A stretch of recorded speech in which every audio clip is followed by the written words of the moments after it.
Hello नमस्कार, आप देखना शुरू कर चुके हैं स्टार्टअप मंत्र। मैं हूं आपके साथ प्रशांत पांडे। एक बार फिर हम लेकर आए हैं स्टार्टअप वर्ल्ड के तमाम बारीकियों को आसान भाषा में आपके लिए, और इसके साथ ही स्टार्टअप वर्ल्ड के दिग्गजों को भी इस चर्चा में शामिल करते हैं। जी हाँ, आज कह सकते हैं कि विमेन एंटरप्रेन्योर्स का दम आपको दिखेगा। और हमारे साथ आज चर्चा में दो अलग अलग हस्तियां जिन्होंने स्टार्टअप वर्ल्ड में अपना खास मुकाम बनाया है, वो इस चर्चा में जुड़ रही हैं। मैं बिना किसी देरी के परिचय कराता हूं। हमारे साथ आज हैं मधुमिता अग्रवाल, फाउंडर और सीईओ हैं ओबेन इलेक्ट्रिक से, और हमारे साथ है रोमिता मजूमदार जो कि फाउंडर और सीईओ हैं फॉक्सटेल से। आप दोनों का बहुत बहुत स्वागत। मैं अपने दर्शकों की जानकारी के लिए बता दूं कि हम दोनों ही एंटरप्रेन्योर से, इन दोनों बिजनेस लेडीज से बात करेंगे, लेकिन अलग अलग। कार्यक्रम के पहले हिस्से में, यानी शो के पहले हिस्से में, मैं मधुमिता जी से तमाम उनके कारोबार और बाकी पहलुओं के बारे में जानकारी लूंगा, और ब्रेक के उस पार रोमिता हमारे साथ जुड़ेंगी और हम उनसे चर्चा की शुरुआत करेंगे। तो लेकिन सबसे पहले मधुमिता के पास चलेंगे। मधुमिता, हाल फिलहाल आपकी जो कंपनी रही है वो अपनी फंडिंग को लेकर काफ़ी चर्चाओं में रही है। हमें बताइए कितनी फंडिंग हुई है, क्या इसका इस्तेमाल आगे किस तरह से होने वाला है? पहले तो नमस्कार और धन्यवाद। ये कितना बड़ा फोरम है जहां हमें अपॉर्चुनिटी मिल रहा है। अ, ये जो हमारा अभी फंडिंग हुआ सीरीज ए का 50 करोड़ का, ये एक बहुत बड़ा माइलस्टोन है कंपनी के माध्यम से।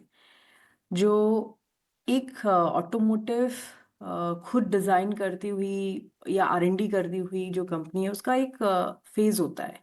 पहले होता है आपका R&D का फेज़, प्रोडक्ट डेवलपमेंट, टेस्टिंग, फिर आपका मैन्युफैक्चरिंग सेटअप, बहुत सारे अप्रूवल्स होते हैं। आपको लगभग 50 से ज़्यादा सर्टिफिकेशन प्रोडक्ट के लिए और फैक्ट्री वगैरह और सेल्स, हर चीज़ के लिए ज़रूरी होता है। सो ये अभी ओबेन इलेक्ट्रिक इस फेज़ में है कि ये सारे जो पड़ाव हैं, एक ऑटोमोटिव जो बहुत ही कॉम्प्लेक्स बिज़नेस है, मतलब माना जाता है कि विश्व का एरोस्पेस के बाद ये एक बहुत ज़्यादा कॉम्प्लेक्स बिज़नेस है, सेकंड। तो वो फेज़ कंपनी ने क्रॉस किया है, जो एक R&D, प्रोडक्शन सेटअप, अप्रूवल, 1000 गाड़ी रोड पे, उसका फीडबैक, सेटअप, कस्टमर का पूरा सेल्स सर्विस का जो प्रोसेस सेटअप। तो हमारे लिए ये जो फंडिंग आई है अभी सीरीज है, ये हमारे ग्रोथ के लिए फंडिंग है, जो हमारा फर्दर रैंप अप, जैसे आप अभी हम लोग 20 स्टोर रूम से ऑपरेट कर रहे हैं।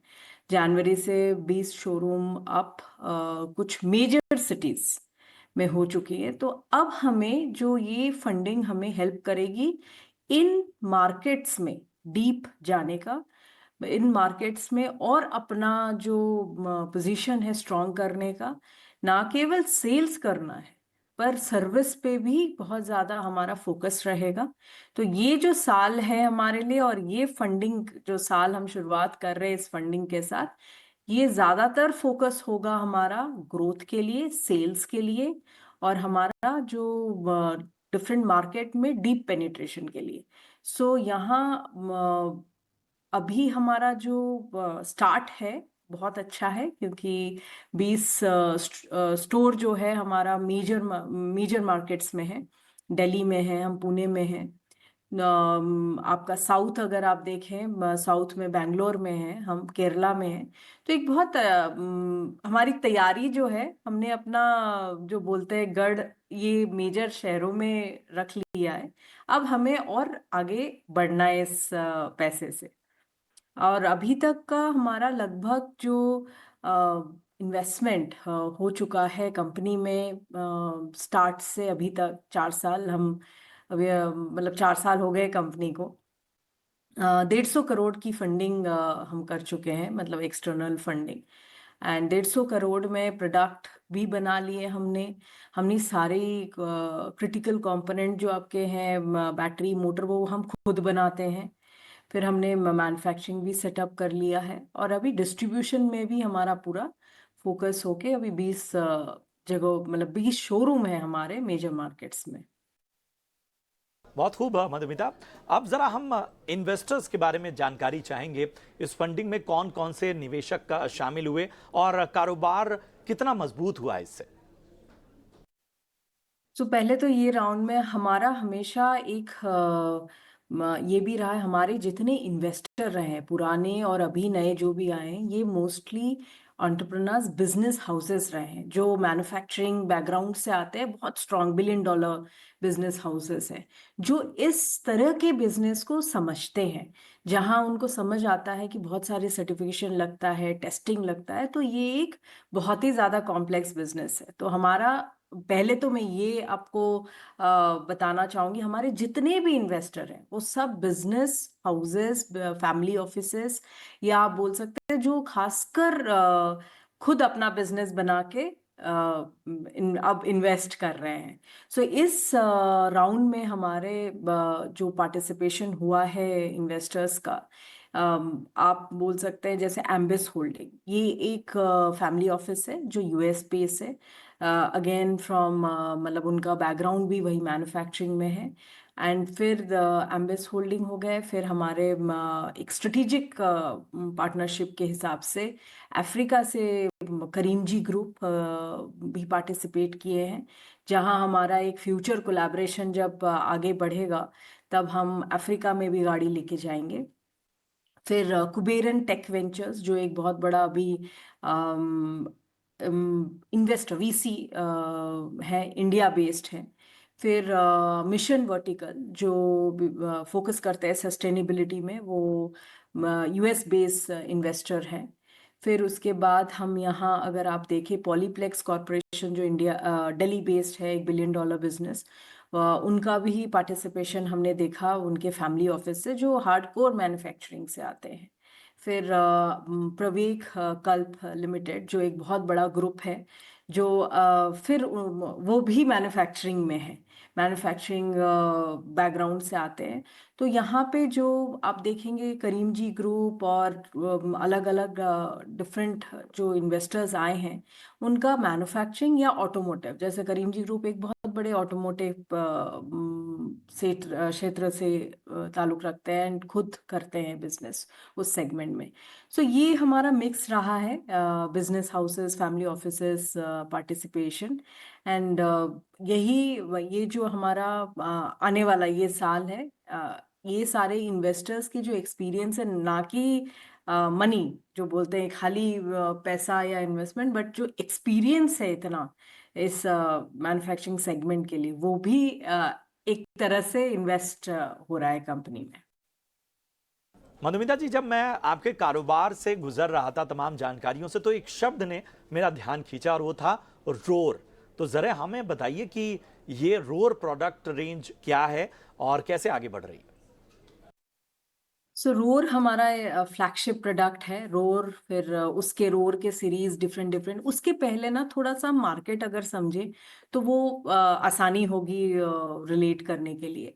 अगर आप देखेंगे भारत डोमेस्टिक मार्केट या फिर ग्लोबल मार्केट, आपका जो 68 to 70% है वो आपका एक डेली कम्यूटर सेगमेंट है, जो आदमी एक middle income, low income group क्षेत्र के हैं, वो अपने प्राइमरी मोड जो बोलते हैं कि डे टू डे एक्टिविटी के लिए वो अपनी टू व्हीलर यूज करते हैं, काम के लिए, ऑफिस के लिए, या फिर बच्चों को स्कूल छोड़ने के लिए।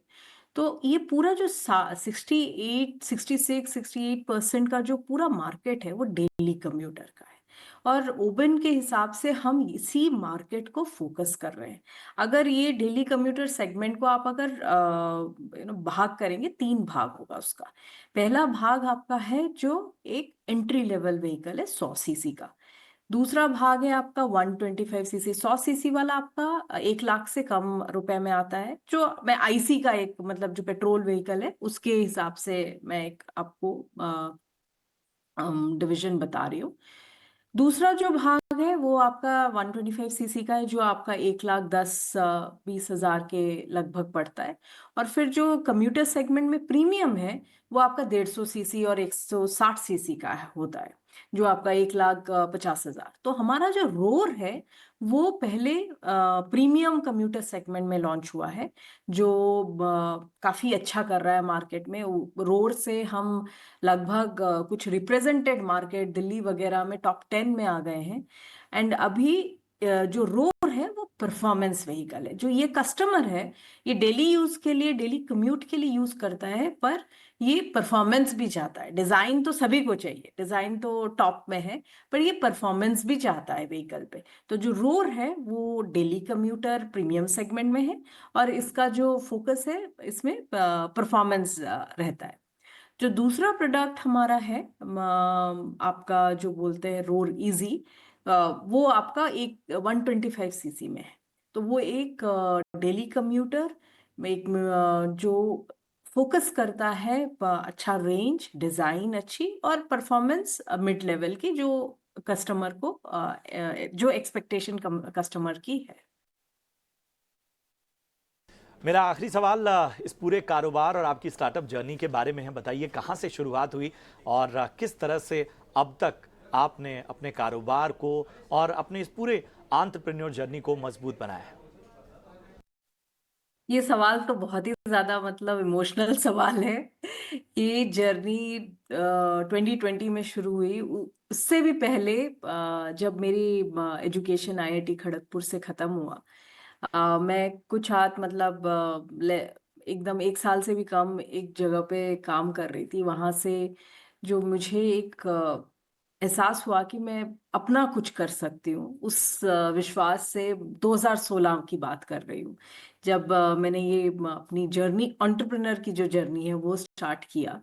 और पहली कंपनी मैंने 2016 में खोली थी, जो आर&डी और आईपी रिलेटेड थी, जो टेक्नोलॉजी में काम करती थी, पेटेंट्स में, आपकी आर&डी सर्विसेज में, उसमें काम करती थी। बहुत बड़ा गैप हमें उस क्षेत्र में दिख रहा था कि आर&डी, इनोवेशन और जो रिसर्च वाला सेगमेंट है ये बहुत बड़ा है, पर उस पे इंडिया में 2016 में कुछ इनोवेशन के भी गवर्नमेंट ने कुछ रूल्स रेगुलेशन लाए थे कि आप इनोवेशन करने से आपको कुछ बेनिफिट्स है। तो वहाँ एक अलग सा वेव आया था कि फोकस ऑन आर&डी और इनोवेशन पे। तो हम एक आर&डी सर्विसेज की कंपनी मैंने पहले चालू की थी, और उसी दौरान, और हम यूएस में हेडक्वार्टर थे और यहाँ पे बहुत बड़ी टीम काम करती थी।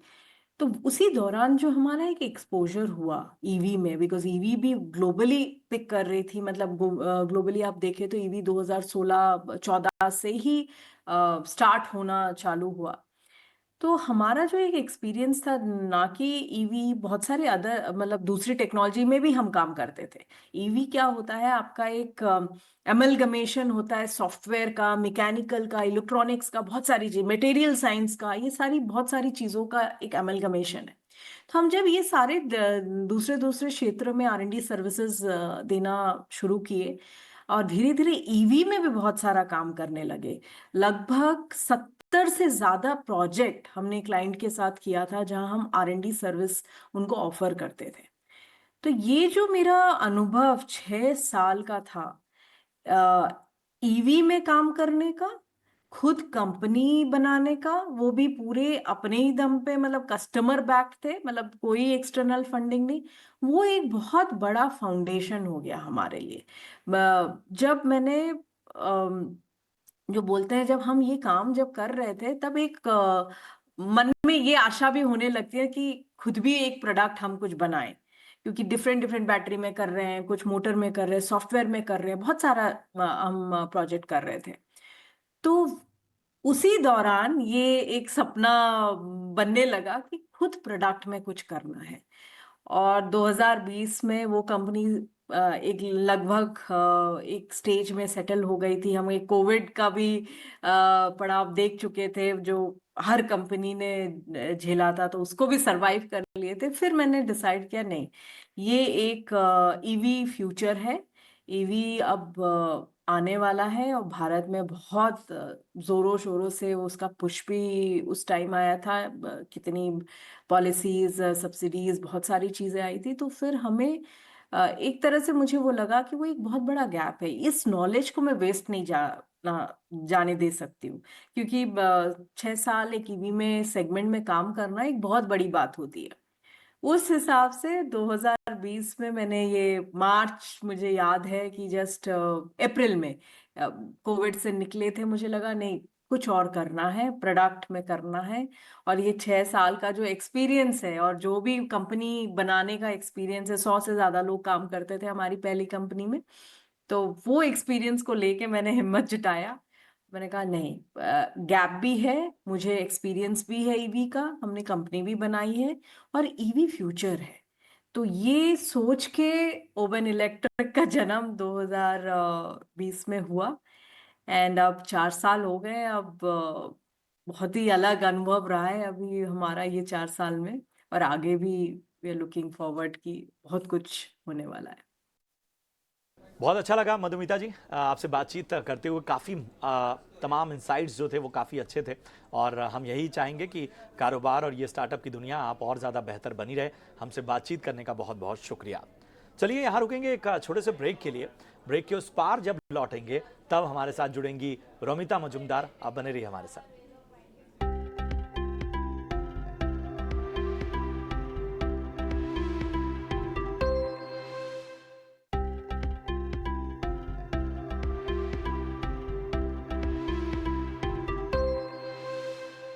ब्रेक के बाद स्वागत है आपका, और बिना किसी देरी के मैं चर्चा में शामिल करूंगा रोमिता मजुमदार को, जो कि फाउंडर और सीईओ हैं फॉक्सटेल से।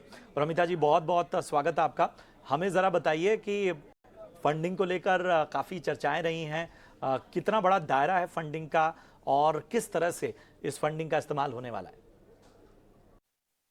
थैंक यू प्रशांत। आपसे मिलके भी बहुत अच्छा लगा। हमने अभी बस सीरीज सी राउंड क्लोज किया है। $30 मिलियन का राउंड है, लगभग 250 करोड़।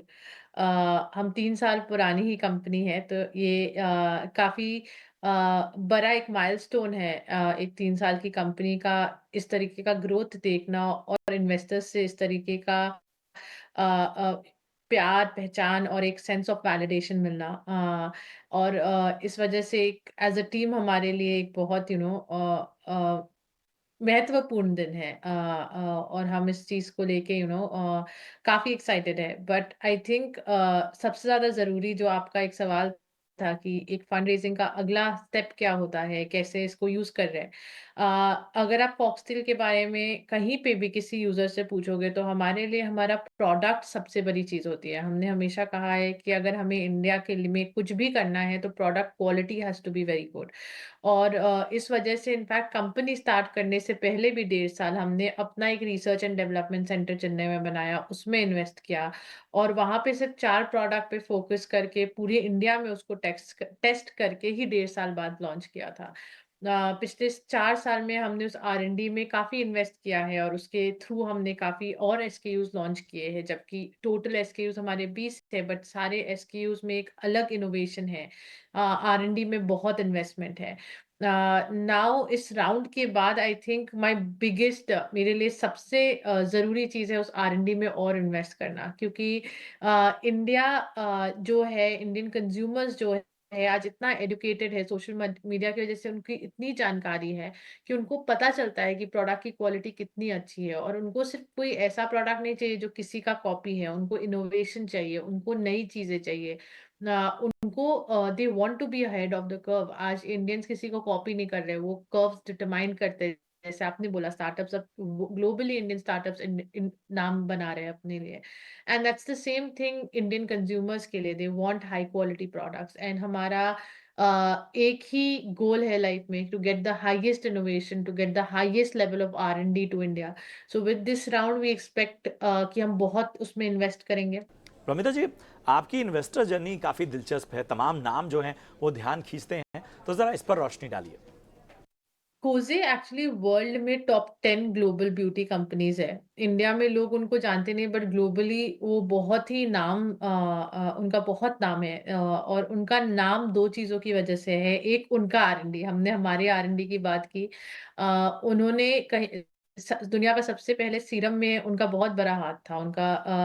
उन्होंने काफ़ी प्रोडक्ट्स ऐसे बनाए हैं जो आज दुनिया भर में लोग उन प्रोडक्ट्स को कॉपी करके या उसका कोई एक वेरिएशन बना के बेचते हैं। मेकअप में उनके दुनिया में लिपस्टिक की बात करें, मस्कारा की बात करें, अमंग्स द टॉप 3 प्रोडक्ट्स वो कंसिस्टेंटली रहते हैं। हेयर केयर में उन्होंने बहुत काम किया है और बहुत उम्दा काम किया है। अगर आप किसी भी एशियन कंट्री में जाएँ, अमेरिका में जाएँ या यूरोप में जाएँ, तो उनका सबसे बड़ा पहचान दुनिया में रहा है R&D, because they were at the forefront of doing great work when it comes to cosmetics का R&D। एंड इस पार्टनरशिप से मेरे को सीखना है वो 80 साल का लेगेसी। ये थर्ड जनरेशन प्रमोटर है, उन्होंने 80 इयर्स इन्वेस्ट किया। मैं उनके R&D फैसिलिटी में गई हूँ।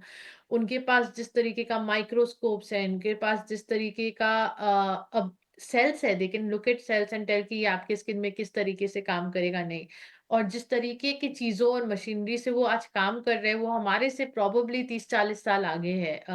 तो ये 100 साल की R&D है कहीं न कहीं, जो उनका बहुत बड़ा स्ट्रेंथ है। And with this partnership I truly hope कि हम उस लेवल का इनोवेशन टेक्नोलॉजी ना सिर्फ उनसे सीखें, बट उसको इंडिया में लेके आ सके।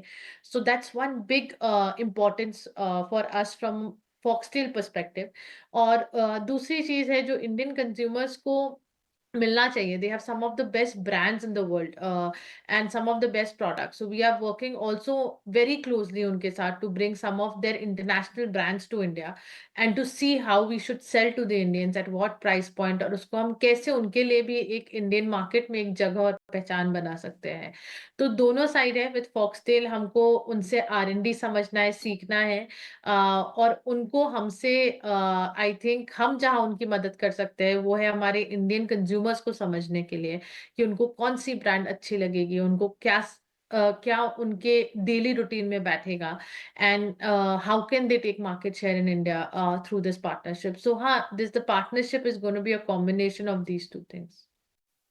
रोमिता जी, जिस सेगमेंट में हैं आप, यहाँ पर कॉस्टिंग की काफ़ी बात होती है, तो हमें ज़रा बताइए, भारत में तो लोग एक कार भी खरीदने जाते हैं तो क्वालिटी से पहले दाम पर फोकस करते हैं।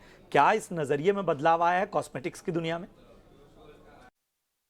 सो ये आपने बहुत अच्छी बात बोली। आई थिंक इंडिया में जब हम बात करते हैं, कभी हम कॉस्टिंग की बहुत बात करते हैं, और ऐसा नहीं है कॉस्टिंग से फ़र्क नहीं पड़ता, कभी क्वालिटी की बहुत बात करते हैं। बट कहीं न कहीं मैं प्रशांत एक मिडल क्लास घर में बड़ी हुई हूँ, राइट? बट जैसे जॉब्स क्या ये, और जिस जनरेशन में बड़ी हुई हूँ जहाँ कॉस्ट मैटर करता था बट क्वालिटी भी बहुत मैटर करता था। तो एक चीज़ मुझे ना बहुत खटकती थी कि अगर आप इंडिया में ऐसा क्यों बोला जाता है कि अगर आपको क्वालिटी चाहिए तो ज़्यादा पैसा दो, जब बड़े हो रहे थे। और अगर कम पैसे का है तो क्वालिटी नहीं होगा। और जब मैंने ये ब्रांड शुरू किया था फॉक्सटेल, एंड मतलब जब मैं सोचना किया था, मैंने हमेशा यही बोला था कि मैं सबसे हाईएस्ट क्वालिटी प्रोडक्ट दूंगी, पर एक ऐसे प्राइस पे दूंगी जो इंडिया खरीद सके, क्योंकि हर कोई 1000 रुपए का क्रीम खरीदने का कोई फायदा नहीं है। आप अगर दो, हमारा इनकम सबका बढ़ रहा है, हमारे there is a lot of things जो एज अ फैमिली हम लोगों को इन्वेस्ट करना पड़ता है, बच्चे के एजुकेशन पे, हॉस्पिटल्स पे, गाड़ी पे, पेट्रोल, बहुत सारी चीजें।